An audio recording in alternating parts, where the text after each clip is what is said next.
Halo Sobat Maya, apa kabar kalian semua? Semoga aja seperti biasa ya, selalu sehat, selalu bahagia, dan makin sukses. Sobat Maya, saham IPO di periode kali ini benar-benar banyak ya. Saya udah mereview kayak 2 atau 3 hari sekali, tapi saham IPO baru itu muncul hampir setiap hari. Jadi kayak, kapan kelarnya nih? Jujur, capek banget.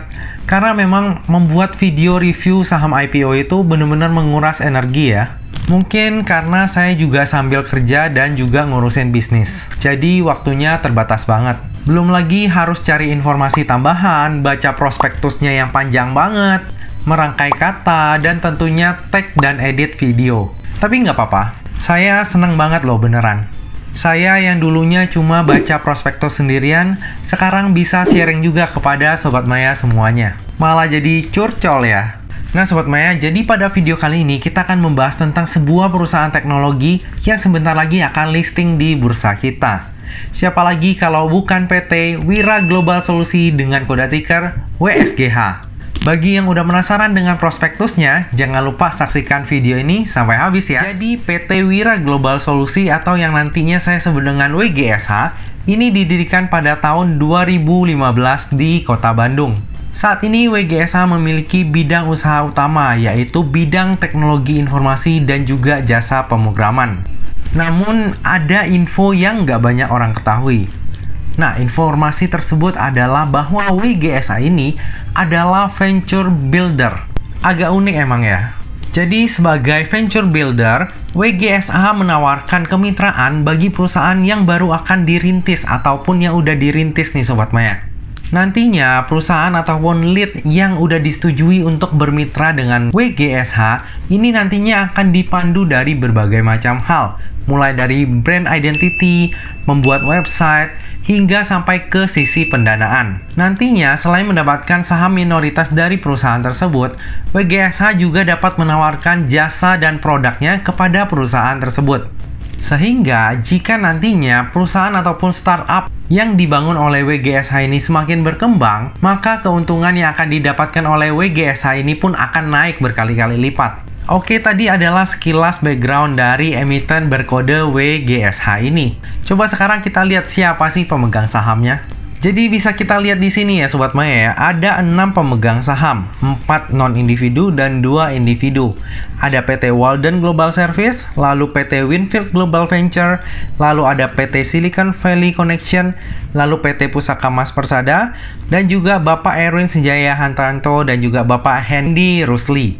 Nah, untuk pengendalinya dari WGSH ini adalah Bapak Ikin Wirawan, yang saat ini juga menjabat sebagai Komisaris Perseroan. Dalam IPO ini, sebanyak-banyaknya 208,5 juta lembar saham atau mewakili sebanyak 20% dari modal ditempatkan dan disetor penuh yang akan ditawarkan kepada masyarakat. Harga penawarannya sendiri berkisar antara 125 hingga 145, sehingga dana yang akan diraup dalam IPO ini adalah sebanyak-banyaknya 29,1 miliar. Nantinya dana IPO tersebut akan dipergunakan untuk modal kerja nih Sobat Maya kepada pihak tidak terafiliasi. Contohnya adalah pengembangan perangkat lunak, pembelian barang dagangan, biaya sewa server, biaya sewa kantor, biaya gaji, serta biaya promosi dan pemasaran. Jadi tujuan IPO-nya sendiri sebagai tambahan dana untuk bisnis as usual ya, alias modal kerja seperti biaya sewa, biaya gaji, biaya pemasaran, dan lain sebagainya. Lebih ke pengeluaran untuk biaya operasional. Nah, untuk jadwal IPO dari WGSH ini adalah sebagai berikut nih Sobat Maya. Untuk masa book buildingnya atau masa penawaran awalnya itu dari tanggal 9 hingga 17 November. Lalu untuk masa penawaran umum ataupun offeringnya itu dari tanggal 29 November hingga 3 Desember. Dan akan listing di bursa kita pada tanggal 7 Desember 2021. Jadi masih ada waktu untuk mempertimbangkan nih Sobat Maya. Apakah Sobat Maya mau ikutan IPO-nya WGSH ini atau enggak? Lalu coba kita lihat siapa sih yang akan menjadi underwriter dari IPO-nya WGSH ini. Ternyata yang menjadi underwriter dari IPO-nya WGSH ini adalah Sinhan Sekuritas Indonesia dengan kode brokernya itu AHA. Sejauh ini, Sinhan Sekuritas udah mengawal beberapa IPO nih, dari yang terakhir yaitu Dada, Innov, dan juga CEM. Coba kita lihat historical dari saham-saham tersebut ya Sobat Maya. Nah, untuk Dada, ini dia arah 1 hari, lalu kemudian dibawa turun, baru kemudian diangkat tinggi lagi. Dan saat ini udah dibawa turun dan bertengger di harga 50. Lalu yang kedua adalah Innov. Nah, Innov ini hari pertamanya arah, lalu hari kedua sempat arah. Namun pada akhirnya juga dilongsorkan. Lalu yang terakhir adalah CEM. Nah, CEM ini lumayan fantastis nih Sobat Maya. Ternyata dia berhasil arah sampai 6 kali, baru kemudian dilongsorkan. Nah, kalau IPO-nya CEM ini dilakukannya itu pada Desember 2017 ya. Jadi karena pada Desember kita nggak tahu nih apakah ini efek window dressing atau bukan. Nah, kurang lebih ini kan Desember 2017. WGSH ini juga Desember nih Sobat Maya. Apakah akan terjadi hal yang sama? Dari historical ini kita bisa lihat ya Sobat Maya bahwa IPO yang dikawal oleh Shinhan ini sebenarnya agak riskan. Nah, kalau CEM agak kita kecualikan ya Sobat Maya ya, karena udah dari tahun 2017 dan perusahaannya emang bagus banget. Kalau kita lihat Dada dan Innov, kemungkinan WGSH ini juga akan bernasib sama, minimal 1 kali arah. Namun yang membedakan adalah WGSH ini masuk ke dalam sektor teknologi yang saat ini lagi hype dan masuk juga ke dalam papan akselerasi. Bagi yang belum tahu cara untuk mengetahui sebuah saham IPO itu masuk ke dalam papan akselerasi atau bukan, bisa menonton dulu video saya yang ini ya. Di video tersebut saya udah jelasin bagaimana caranya agar kita bisa mengetahui nih saham IPO ini masuk ke dalam papan akselerasi atau bukan ya. Oke, kita coba lanjut melihat laporan keuangannya. Karena ini adalah papan akselerasi, maka data yang ditampilkan hanya 1 tahun ke belakang. Dari sisi aset, terjadi peningkatan yang sangat signifikan. Dari total aset sejumlah 778 juta di akhir tahun 2020, bertumbuh menjadi 23,7 miliar di 30 Juni 2021. Bertumbuh lebih dari 25 kali lipat dalam jangka waktu 6 bulan saja. Hal ini terutama disebabkan oleh peningkatan kas dan setara kas dari laba usaha, lalu juga adanya peningkatan aset tidak lancar. Coba kita lanjut melihat dari sisi liabilitasnya. Dari sisi liabilitas terjadi peningkatan juga, namun secara nominal tidak sefantastis pertumbuhan aset. Hal ini berarti pertumbuhan ekuitas itu juga akan naik drastis banget nih Sobat Maya. Coba kita lihat di bagian ekuitasnya. Nah, di sini kita bisa lihat bahwa per tahun 2020, ekuitas dari WGSH ini hanya 650 juta. Namun per 30 Juni 2021, ekuitas WGSH sudah di 21,4 miliar, alias meningkat lebih dari 30 kali lipat. Tapi sayangnya, peningkatan drastis ekuitas ini tidak seluruhnya datang dari laba usaha, melainkan karena adanya penambahan modal dari para pemegang saham lama. Nah, para pemegang saham yang melakukan penyetoran modal ada dalam list berikut nih Sobat Maya.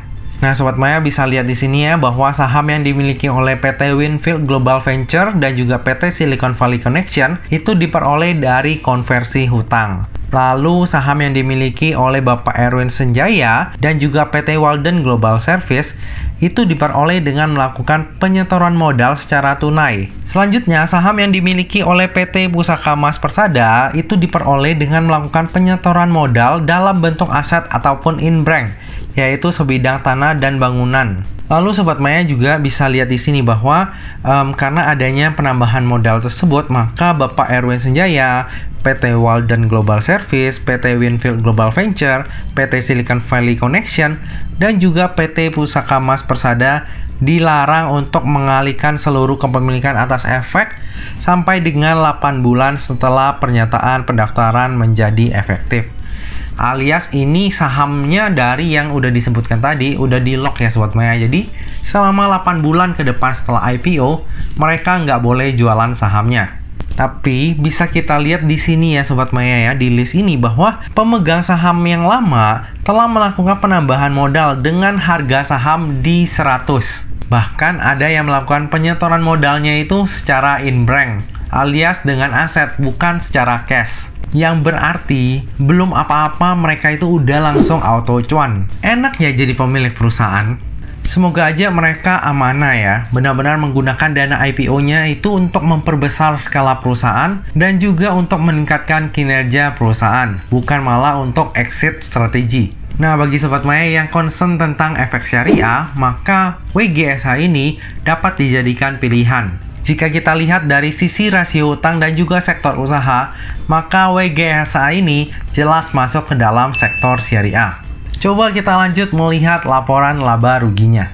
Bisa kita lihat bahwa laba perseroan ini juga meningkat secara signifikan. Laba sebesar 144 juta di akhir tahun 2020 meningkat lebih dari 10 kali lipat menjadi 1,8 miliar 6 bulan kemudian. Gila banget nggak tuh? Hal ini memang disebabkan oleh volume penjualan yang meningkat secara signifikan. Pendapatan terbesar yaitu dari jasa pemrograman. Jika kita lihat, di sini pendapatan dari venture builder itu belum ada ya. Jadi, ada kemungkinan di masa mendatang jika program ini sukses, maka kinerja dari WGSH ini akan semakin cemerlang. Nah, dengan kinerja WGSH yang meningkat pesat dibandingkan tahun 2020, kira-kira valuasinya di harga IPO ini mahal nggak ya? Oke, daripada bertanya-tanya, langsung aja kita hitung PER dan PBV-nya. Pertama-tama kita lihat dulu untuk yang tahun 2020. Wadidaw, valuasi dari WGSH ini di tahun 2020 sangat mahal. PER-nya sampai 809,82 kali. Lalu PBV-nya juga sebesar 178,31 kali. Kalau hanya melihat data ini, secara gamblang saya akan bilang bahwa saya nggak akan ikutan IPO-nya WGSH ini. Eits, tenang dulu, itu adalah valuasinya untuk tahun 2020. Untuk valuasi di tahun 2021 akan beda cerita. Simsalabim, jadi apa? Prok. Ya, kita bisa lihat Sobat Maya, di tahun 2021 PER-nya jadi 39,83 kali dan PBV-nya menjadi 2,88 kali. Drastis banget ya perubahannya. Coba kita bandingkan dengan valuasi dari kompetitornya. Nah, pertama-tama kita bandingin dulu nih Sobat Maya dengan perusahaan teknologi yang juga sama-sama di papan akselerasi, yaitu UVCR dan juga Rans. Nah, kalau kita bandingkan antara UVCR, Rans, dan WGSH, ini WGSH masih murah banget ya. Bisa minimal beggar nih kalau kita mau samain valuasinya dengan UVCR ataupun Rans. Lalu kalau kita bandingkan dengan perusahaan yang bergerak di sektor sejenis yang udah mature yaitu Atik, WGSH ini juga masih tergolong murah. Bahkan ketika kita bandingkan dengan MTDL yang selalu mencetak laba dan udah mature, PBV-nya dari WGSH ini masih lebih murah. Menarik ya? Nah, dari tadi udah banyak yang kita bahas, sekarang tiba juga kita ke bagian kesimpulan. Kesimpulan yang pertama, kinerja dari WGSH di tahun 2021 sangat cemerlang. Aset bertumbuh lebih dari 25 kali lipat dan juga laba usaha tumbuh lebih dari 10 kali lipat. Tentunya ruang tumbuh bagi WGSH ini masih sangat besar. Dan jika project venture builder-nya ini berhasil, maka kinerjanya WGSH akan semakin to the moon.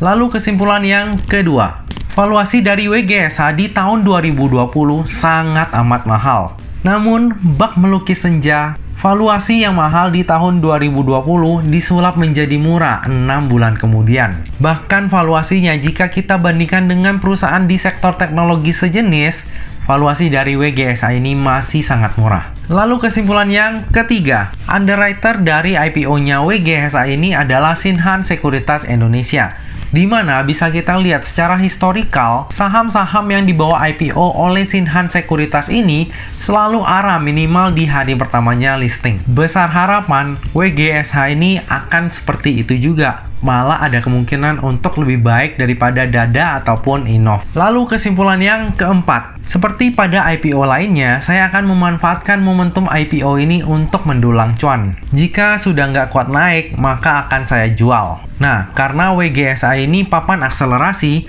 maka worst case-nya itu minus 10%. Tapi saya rasa kemungkinan ARB itu kecil banget untuk terjadi. Amit-amit memang sampai ARB, saya tentunya udah siap untuk resiko tersebut. Di periode IPO yang ini, yang berdekatan itu ada Cimori, WGSH, dan juga RMKE. Saya belum mereview RMKE, jadi nggak bisa kasih komentar dulu nih. Tapi kalau antara Cimory dengan WGSH, tentunya saya akan membeli porsi yang lebih banyak di WGSH. Apalagi WGSH ini ada story tentang venture builder ya.